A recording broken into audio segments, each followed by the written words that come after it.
여러분. 방금 7문제 중에서 몇 문제나 맞추셨나요?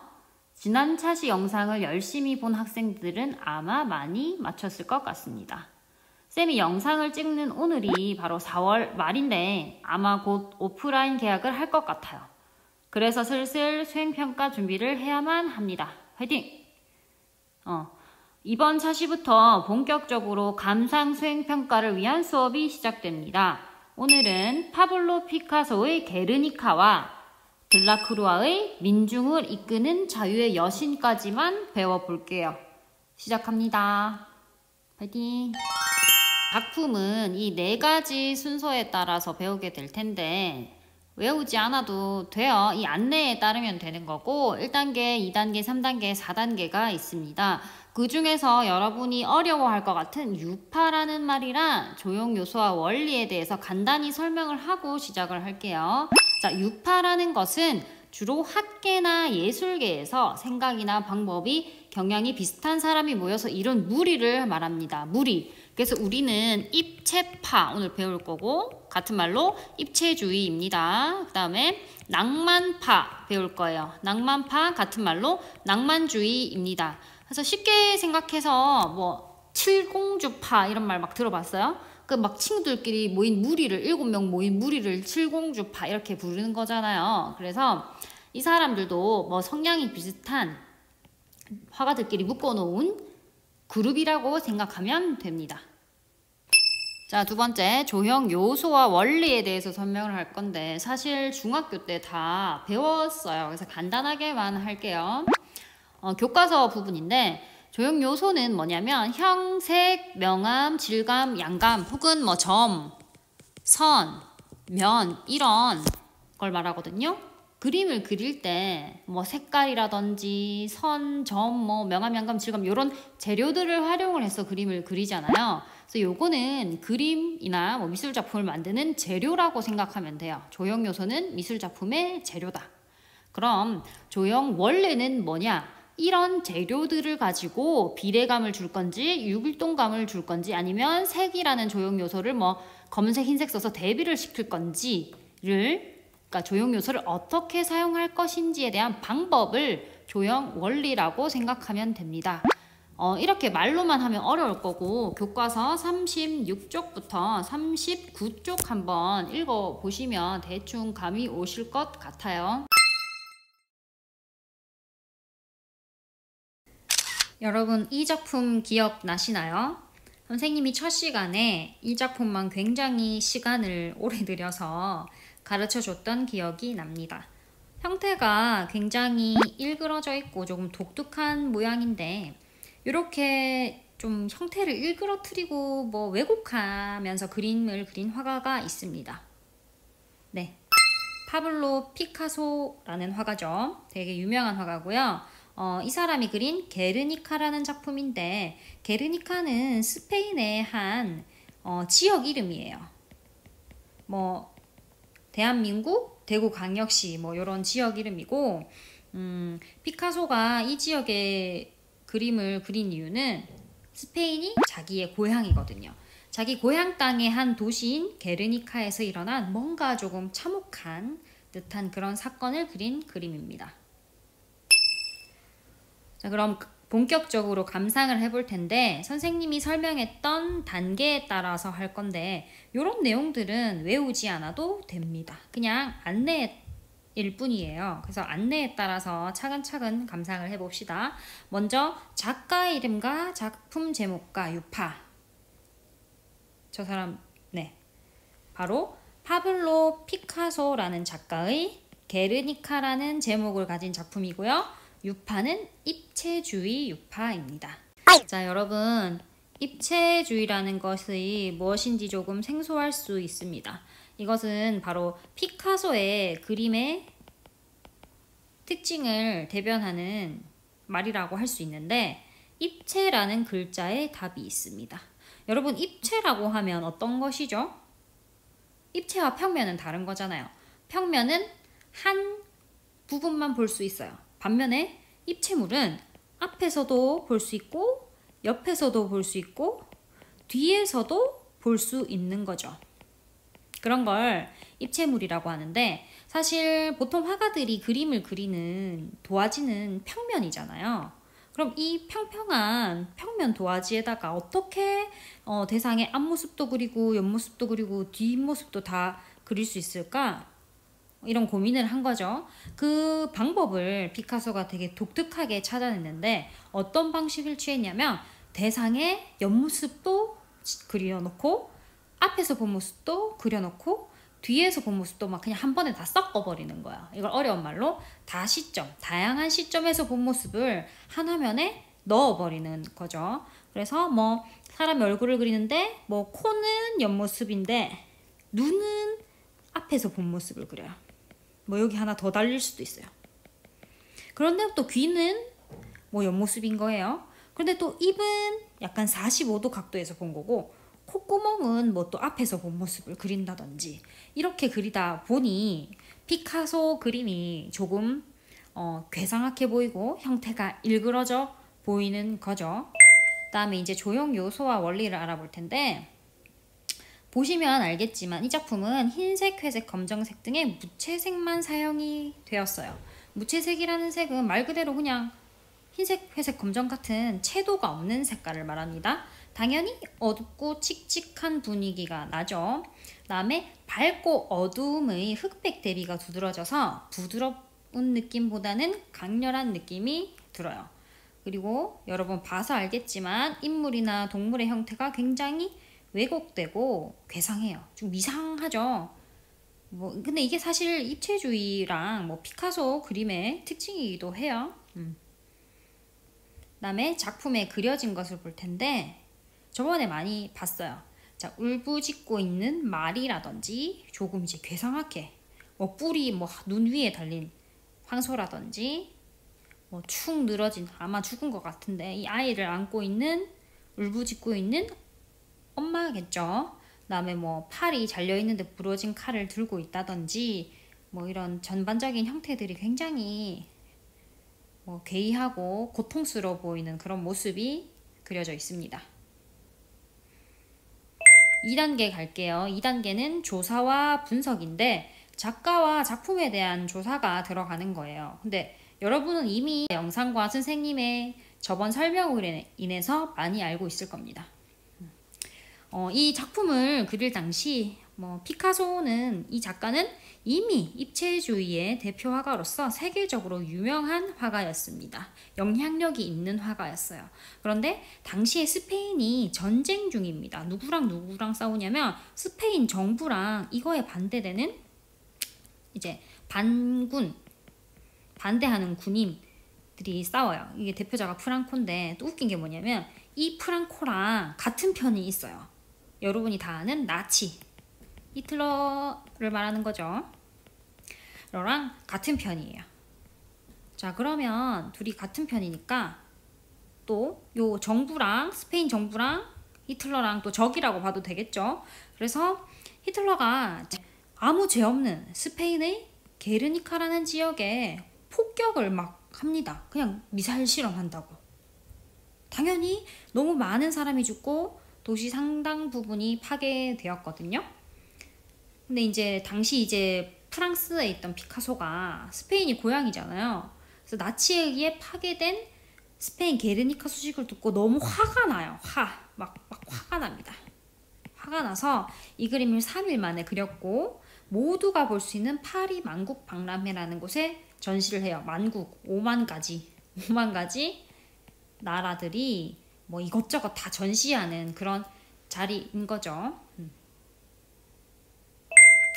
자, 그렇다면 3단계 해석. 작가의 의도와 작품의 주제는 무엇일까요?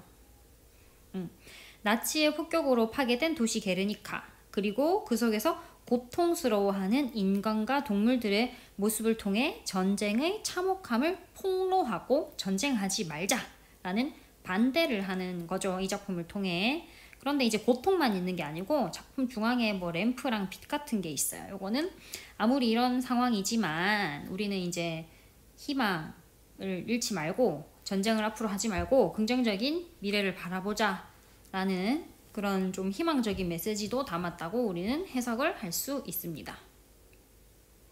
근데 사실 이제 나치의 나쁜 모습, 나쁜 행동을 폭로한 거니까 피카소가 나치의 위협을 받았다고도 해요. 직접 작업실로 찾아와서 막 협박하고 한 그런 일도 있었답니다. 자, 피카소가 좀 대단하게 느껴지죠?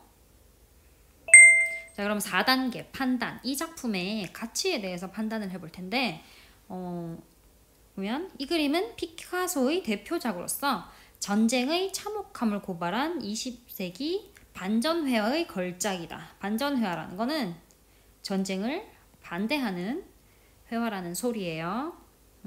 그래서 저번에 얘기했지만 UN 본부에 이렇게 걸려 있었습니다. UN이 국제평화기구잖아요. 그죠?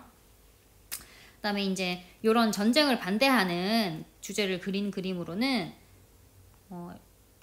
피카소가 우리나라에 대해서 그린 한국에서의 학살이라는 이런 작품도 있었어요. 그래서 근데 또 이런 작품이라고 무조건 마음에 들 수 있는 건 아닙니다. 작품에 대해서 주관적인 판단과 평가가 가능한데 다만 작품에 대한 지식을 바탕으로 한 것이어야 돼요. 뭐 예를 들어서 뭐 역사적 사건 속에 있는 스페인 내전 속 비참한 사건을 아주 강렬한 이미지로 담아냈다는 점과 전쟁을 고발하는 주제가 마음에 들 수도 있죠. 선생님은 굉장히 좋아하는 그림이에요. 하지만 가치는 있으나 비참한 모습이 싫고 잔인하고 이런 게 너무 싫고 힘들어서 보기가 힘들어서 좋아하지 않을 수도 있습니다.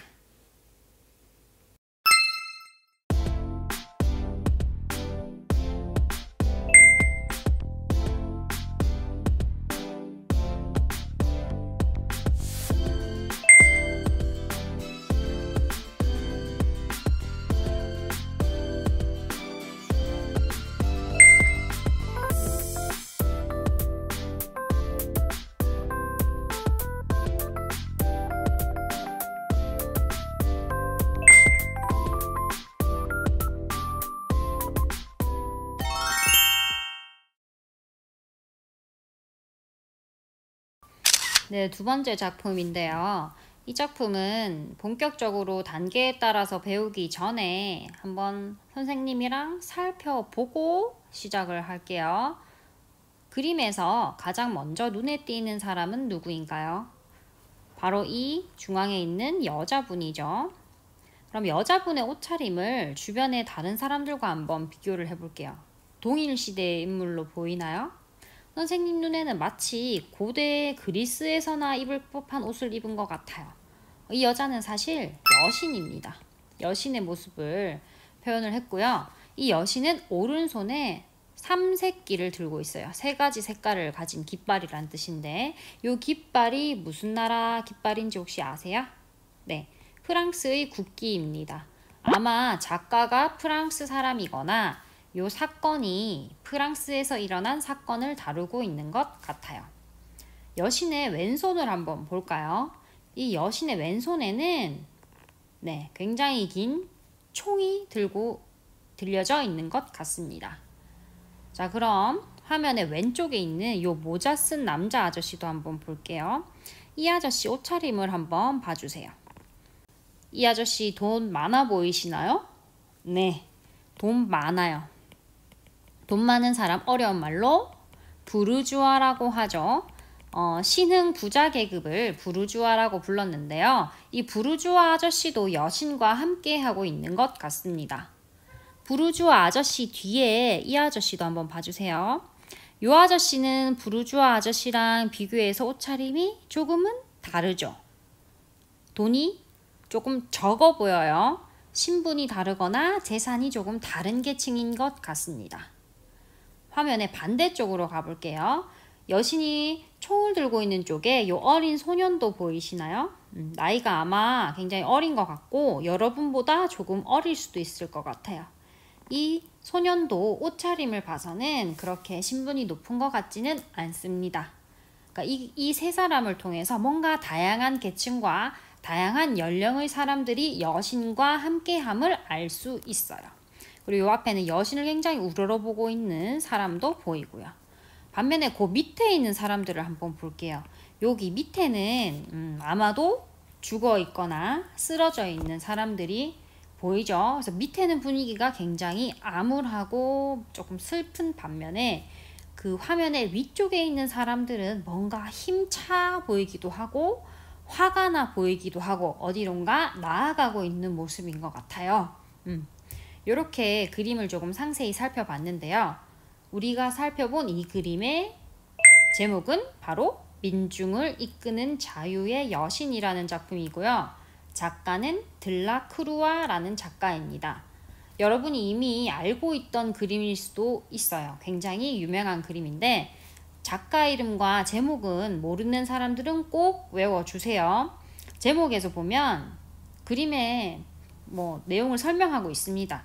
여신이래요. 근데 이 여신은 자유를 위해 싸우고 있는 자유의 여신입니다. 근데 그 여신이 누군가들을 이끌고 있죠. 민중을 이끌고 있어요. 들라크루아의 민중을 이끄는 자유의 여신 외워주세요. 자, 본격적으로 단계에 따라 살펴보겠습니다. 작가의 이름, 작품 제목, 유파는 들라크루아의 민중을 이끄는 자유의 여신이고요. 낭만주의 유파 작품입니다. 이 작품에서 읽을 수 있는 조형 요소와 원리, 그 다음에 작품에 그려진 것 살펴보겠습니다. 요분이 작가예요. 작가님, 들라크루아님. 자, 이 작품에서 살펴볼 수 있는 조형 요소로는 보면 아주 진한 검은색, 그 다음에 밝은색, 새빨간색 등 강렬한 색채가 사용되었고요. 밝음과 어두운 부분이 명암이 굉장히 대비되어 극적인 분위기가 납니다. 그 다음에 인물들의 자세에서 동적인 느낌, 움직이는 것 같은 느낌, 역동적인 느낌인 동세가 느껴져요. 그 다음에 아까 우리가 본 요런 내용들이 그려져 있죠. 2단계 가겠습니다. 작가와 작품에 대한 상세한 조금 내용을 다루는 거죠. 들라크루아라는 작가는 아까 배웠던 낭만주의 유파의 대표 작가입니다. 이 낭만주의의 특징이자 들라크루아 작품의 특징은 바로 인간의 감정과 상상력을 굉장히 중요하게 생각했다는 거예요. 그래서 이 중간에 보이는 여신 있죠. 여신이 바로 상상적인 요소라고 할 수 있어요. 그 다음에 주제로는 어떤 걸 그렸냐면 인간의 감정이 폭발한 극적이고 혹은 격렬한 사건을 주로 다루었습니다. 그럼 이 그림이 다룬 그 극적이고 격렬한 사건은 무엇이냐면 1830년에 프랑스 파리에서 일어났던 7월 시민혁명의 모습을 그리고 있어요. 사실 여러분 이건 많이 알 거예요. 프랑스 시민혁명 알고 계시죠? 마리 앙뚜아네트는 아실 건데 그 당시에 이제 절대 왕권이 굉장히 힘이 강했어요. 근데 자기들은 배부르게 먹으면서 점점 가난해지는 시민들은 외면을 하는 거죠. 그래서 마리 앙뚜아네트한테 신하가 왕비님 백성들이 빵이 없어서 굶어 죽어가고 있어요 라고 했더니 빵이 없으면 고기를 먹으면 되지 라고 했다는 그런 썰 같은 게 퍼져 있잖아요. 그래서 결국 왕과 왕비는 시민들에 의해서 단두대에서 처형되죠. 근데 정확하게 그 사건은 아닙니다. 그 이후로 왕권이 복원돼요. 또 다른 그 친척이 왕으로 추대되면서 왕이 다시 생겼는데 그 왕이 또 하는 짓이 엉망인 거죠. 그래서 7월 혁명이 일어납니다. 왕의 독재적인 모습에 반대한 시민들의 감정이 폭발하여 3일간의 시위전쟁 끝에 왕가를 무너뜨린 사건을 그린 겁니다. 크게 보면 시민혁명이라고 볼 수 있습니다. 근데 혹시 이 영화 아세요? 이거 되게 유명한 영화이자 뮤지컬이자 소설인데 레미제라블 장발장이죠. 레미제라블도 시대적, 사회적 배경이 똑같습니다. 그래서 자유평등 박애를 상징하는 프랑스 시민혁명 이후에 쓰이게 된 프랑스 국기를 들고 있고요. 이 사람들도 뭔가 나아가고 힘차게 막 싸우고 있는 그런 모습입니다. 자, 이 그림은 프랑스 시민혁명을 다룬 그림이죠. 프랑스 시민혁명은 시민들이 자신의 자유와 평등을 위하여 왕에 대해서 대항하여 싸운 사건입니다. 그런데 이런 시민혁명이 프랑스에서 최초로 일어났어요. 세계 최초로 자유와 평등을 시민들 스스로 쟁취한 사건입니다. 그렇기 때문에 프랑스인들은 이 사건을 굉장히 자긍심을 느끼면서 생각을 하고 있는데, 그래서 이렇게 보면 유로화라는 유럽 공통화폐가 생기기 전에 자신들의 돈에 이 그림과 들라크루아를 넣을 정도로 좋아하는 그림입니다. 우표에 이렇게 여신, 자유의 여신의 모습을 그려넣기도 했고요. 그렇다면 들라크루아가 이 그림을 그린 의도와 주제, 대충 감이 오시죠? 살펴보겠습니다. 들라크루아는 프랑스 시민혁명을 기록하고 기념하고자 하는 의도로 이 그림을 그렸어요. 그러면서 여러 가지 상징과 의미를 넣었는데, 여신 같은 경우에는 시민들이 쟁취하고자 한 자유를 상징하고요. 여신이 들고 있는 삼색기, 요거 프랑스 국기죠. 요거는 혁명 그 자체를 상징합니다. 요 삼색기 같은 경우에는 프랑스 시민혁명 이후에 최초로 이제 프랑스 시민혁명 때 최초로 사용되었고, 이후에 프랑스 국기로 사용되어요. 그 다음에 여신 뒤에 있는 부르주아 남성이라든지 노동자 남성, 하층 계급의 소년들은 어떤 걸 상징하냐면 이 시민혁명에 모든 계층이 참여했음을 나타내고 있습니다. 사실 부르주아 중심이긴 했지만, 네. 그다음에 발밑에 쓰러진 시민들의 시체는 혁명 중에 일어난 희생을 상징해요. 주제도 같습니다. 자유와 평등을 위해 싸운 시민들이 바리케이드를 넘어 왕을 향해 진격하는 극적인 순간을 표현한 이 그림은 절대 왕정을 무너뜨린 시민혁명의 위대함과 승리를 기록한 그림입니다. 4단계, 작품의 가치 마찬가지, 같은 얘기예요. 절대 왕정을 무너뜨리고 자유와 평등을 위해 싸운 시민혁명의 위대함과 승리를 기록한 역사화로서 가치가 있는 거죠. 또한 이렇게 인간의 감정이 폭발한 시민혁명이라는 사건을 강렬한 색채, 상상적인 요소 등, 이게 낭만주의의 특징입니다. 낭만주의 특징으로 표현한 낭만주의 미술의 대표작으로서 가치를 지닌다고 할 수 있어요. 역사적으로나 미술사적으로나 이렇게 가치 있고 유명한 그림이더라고 하더라도 주관적인 판단과 평가는 달라질 수 있습니다. 미술 감상에도 정답은 없어요. 그래서 강렬한 색채, 거친 붓터치 등이 마음에 들 수도 있지만 시체 같은 게 있으니까 끔찍하다고 느낄 수도 있어요.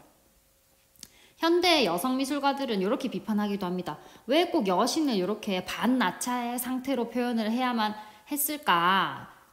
이런 의문을 제기하기도 해요. 다양한 의견이 있을 수 있습니다.